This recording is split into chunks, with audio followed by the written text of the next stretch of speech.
বাচ্চা, তুই আমার উপকার করেছিস মানতেছি, এর বিনিময়ে তুই প্রতিদান চাচ্ছিস তাই না? শোন, একটা টাকাও দিব না। মিস্টার সৈকত, মিস উর্মি, মিস্টার সূর্য, আপনার বাবা মারা যাওয়ার আগে বেশ কিছু লোন করেছিল, অ্যামাউন্ট প্রায় 1 কোটি টাকার মতো। যেহেতু আপনার বাবা আর এই দুনিয়াতে নেই, সেহেতু তার অবর্তমানে এগুলো শোধ করার দায়িত্ব আপনাদের উপর পড়েছে। আপনার বাবার যদি কোনো সম্পত্তি থাকতো, তাহলে তার মরে যাওয়ার পরে তো সেগুলোর মালিক আপনারাই হতেন। যেহেতু আপনার বাবা ঋণ করেছে, তাহলে সেগুলো শোধ করার দায়িত্ব তো আপনাদের উপরে পড়ে। এই আপনি থামুন তো, পপ পপ পপ পপ করেই যাচ্ছে। বাবা ঋণ করছে সেটা বাবার ব্যাপার, সে মারা গেছে, আমি আর এই ঋণী তিনের মধ্যে আমি যেতে পারবো না। ঋণ করে রেখে গেছে বাবা, আমরা নাকি শোধ করবো? এগুলো কি আমল তোমার কথা সে বলতেছে? আর তাছাড়া মরা মানুষের কিসের ঋণ শোধ করতে হবে? মানুষটা যেহেতু মরে গেছে, তার সঙ্গে সঙ্গে ঋণও তো মরে গেছে, আর সেগুলো শোধ করার কি আছে? শোনেন, আমরা কেউ ঋণ শোধ করতে পারবো না। আপনি উকিল হইছেন শুধু শুধু, আপনার মাথায় কোনো বুদ্ধি নেই, আপনার কমন সেন্স নেই। শোনেন, সুখের ভাগই সবাই নিতে চায়, কিন্তু দুঃখের ভাগই কেউ নিতে চায় না। এই জন্য এই দুঃখের ভাগই আমরাও নিতে পারবো না। এই তোরা থাম তো। বাবা যে ঋণ করে গেছে, এই ঋণ শোধ করার দায়িত্ব আমাদের। আর বাবার ঋণ শোধ না করলে বাবার আত্মা শান্তি পাবে না। ম্যাডাম, চিন্তা করবেন না, 1 কোটি টাকার মধ্যে 50 লক্ষ টাকা আমি দিয়ে দিচ্ছি, আর বাকি 50 লক্ষ টাকা আমার ভাই আর বোন 25 লাখ করে দিয়ে দেবে। আমি টাকা দিব? অসম্ভব কথা। আমি একটা টাকাও দিতে পারবো না, কারণ আমার কাছে কোনো টাকা পাকা নাই। আমি কি গায়ের রক্ত বিক্রি করে দিব? আর যে কিছু টাকা আছে, সামান্য টাকা, এই টাকা আমার ভবিষ্যতের জন্য রেখে দিছি। আমি যখন বিয়ে শাদী করব, তখন কি আমার প্রয়োজন হবে না? টাকা দিয়ে দিতে বলে।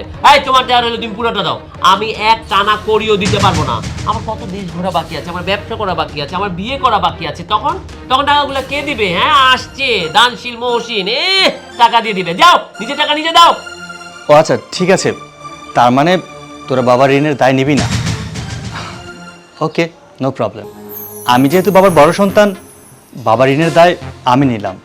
কোথায় সাইন করতে হবে আমাকে দিন, আমি সাইন করে দিচ্ছি। এই এখানটা সাইন করবেন। দিন, আমার বাবার ঋণ আমি শোধ করব।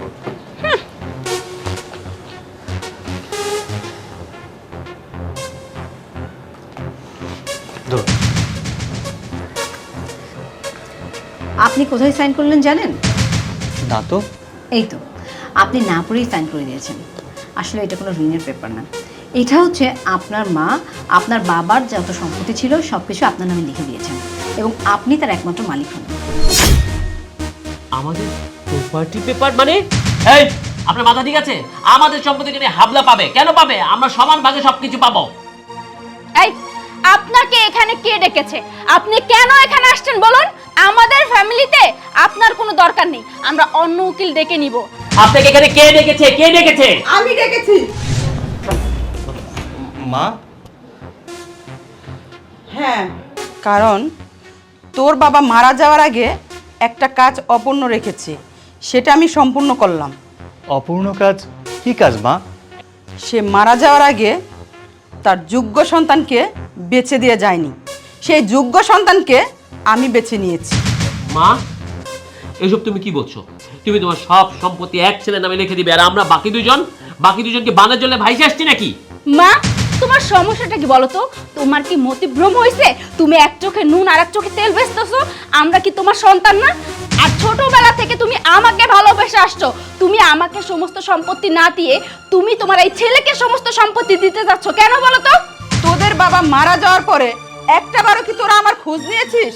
আমি কেমন আছি, কি করছি, কি খাচ্ছি, কিভাবে চলছি, খোঁজ নিস তুই। আর আজকে যখন সম্পত্তি ভাগাভাগি হবে, তখন সবাই এসে হাজির। বাহ, ভালোই করেছি। আর আমার এই বড় ছেলেটা সব সময় আমার খোঁজ খবর নিয়েছে, আমার পাশে থেকেছে। তোরা তোরা তো একটাবারও আমার পাশে থাকি না, আমার কোনো খোঁজ খবর নিলি না। আর আজকে কিনা আসছিস সম্পত্তি ভাগ করতে। বাহ, আমি যখন অসুস্থ ছিলাম, হসপিটালে ভর্তি ছিলাম, কই একটাবারও তো খোঁজ নিসনি যে আমার মা অসুস্থ হয়ে হাসপাতালে ভর্তি আছে, যাই একটাবারের জন্য দু চোখের দেখা দেখে আসি, তাও দেখিসনি। তখন পাশে ছিল আমার এই বড় ছেলে। আর এখন এখন তোরা আসছিস সম্পত্তির জন্য। না, এই সম্পত্তির কানা করেও আমি তোকে দিব না। এই সম্পত্তির যোগ্য একমাত্র আমার বড় ছেলে। তাই তোরা এই বাড়িতে আর থাকতে পারবি না, এক্ষুনি তোরা এই বাড়ি থেকে বের হয়ে যাবি। হ্যাঁ, ও হয়তো লেখাপড়া কম জানে, লেখাপড়া হয়তো পাশ করতে পারেনি, কিন্তু আজকে যে পরীক্ষাটা আমি নিয়েছি তাতেও পাশ করেছি। কিসের পরীক্ষা? কেমন পরীক্ষা? আমরা কিসের পরীক্ষা দিলাম আবার? তাই তো আমরা তো কোনো পরীক্ষা দেইনি। এই যে কিছুক্ষণ আগে যে একটা ফকির একটা পরীক্ষা নিচ্ছিল, সেটা আমার কারণে হয়েছে, সেটা আমি ঘটিয়েছি।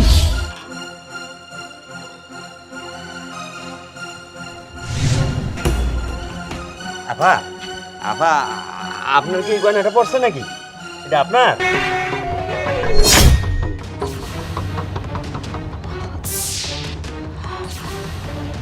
হ্যাঁ হ্যাঁ, এই গয়নাটা তো আমার ব্যাগ থেকে পড়ে গেছে। অনেক ধন্যবাদ আপনাকে। আপা আমি না খাই আছি, আমার করে টাকা দিবেন, আমি কিছু খাবো। ফকিরের বাচ্চা, তুই আমার উপকার করেছিস মানতেছি, এর বিনিময়ে তুই প্রতিদান চাচ্ছিস তাই না? শোন, একটা টাকাও দিব না। তোর জন্য কি আমি ব্যাগ ভর্তি করে টাকা রেখেছি তোকে উপকার করার জন্য? শোন, আমি কোনো উপকার মানুষরে করি না, বুঝতে পেরেছিস? যা এখান থেকে ফকিরের বাচ্চা।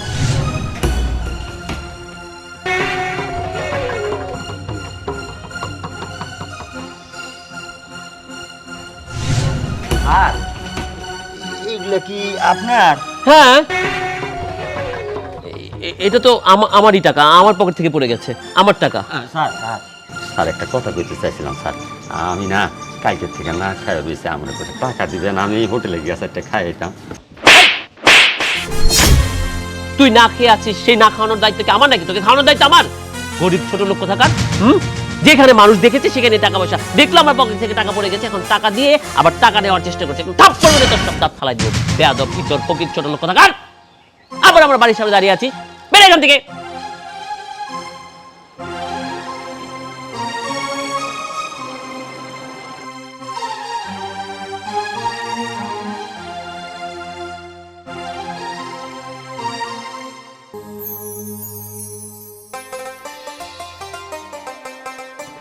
স্যার আপনার কি কিছু পড়ে গেছে নাকি স্যার? এটা না আপনার? না না, এটা আমার না, হয়তো অন্য কারো হতে পারে। আরে স্যার এখনই মনে হয় আপনার হাত থেকে খুলে পড়ছে স্যার, আপনার এটা। সরি, আসলে এই ঘড়িটা আমার না, আমার হাতে কোনো ঘড়ি ছিল না, হয়তো অন্য কারো হবে। ঘড়িটা আপনি রেখে দেন। স্যার মনে হয় আপনারই পড়ে গেছে, আপনি খেয়াল করেন নাই। না না না, আমি ঘড়ি পরিনি, এই ঘড়িটা আমার না।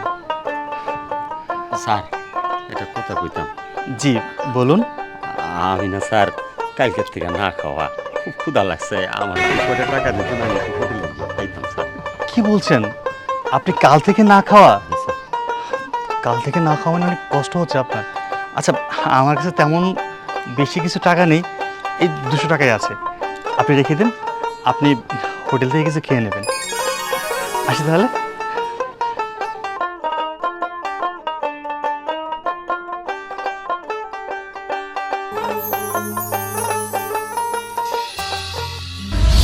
এদের মধ্যেই আমি প্রমাণ করেছি কে আসল আর কে নকল। সামান্য কিছু টাকা আর সামান্য কিছু গহনার লোভ যে সামলাতে পারে না, সে এত বড় একটা প্রপার্টি কিভাবে সামলাবে? তাই আমি আমার বড় ছেলেকেই যোগ্য মনে করেছি। যাও, তোমরা এখান থেকে বের হয়ে যাও। মা, আমাদের মাফ করে দাও, আর কখনো এরকম হবে না। আমরা মানছি আমরা তোমার প্রতি অবহেলা করেছি, আমাদের মাফ করে দাও প্লিজ, আমাদের এই সম্পত্তি থেকে বঞ্চিত করো না। হ্যাঁ মা, অ্যাকচুয়ালি ভুলটা আমারই। আমি মেয়ে মানুষ, আর মেয়েরা নাকি মায়েদের কষ্ট দুঃখ সব সময় বুঝে, কিন্তু আমি মেয়ে হয়ে তোমার কষ্ট কখনো বোঝার চেষ্টা করিনি। আমরা তোমার যোগ্য সন্তান হয়ে উঠতে পারিনি, ক্ষমা করে দাও আমার। তোরা দুজন আমার চোখের সামনে থেকে এক্ষুনি বেরিয়ে যাবি। যা বলছি। দাদা, তোরা কোথাও যাবি না। মা, তুমি কাদের বের করে দিচ্ছ? ওরা তো তোমারই সন্তান। তুমি ওদেরকে বের করে দিলে, আর ওরা যদি রাস্তায় রাস্তায় ঘুরে, কষ্ট কে পাবে? তুমি তো কষ্ট পাবে, তাই না? আমি সম্পত্তি চাই না, আমি চাই আমার ভাই বোনদেরকে নিয়ে একসাথে থাকতে, একই ছাদের নিচে। দেখলি, একেই বলে ভাই। ভাইয়ের রক্ত ভাইয়ের শরীরে। আর তোরা কি করলি? আজকে শুধু আমার এই বড় সন্তানের জন্যই তোদেরকে আমি মাফ করলাম। ঠিক আছে ম্যাম, আমি পেপারগুলো রেডি করে আপনাকে পাঠিয়ে দিব।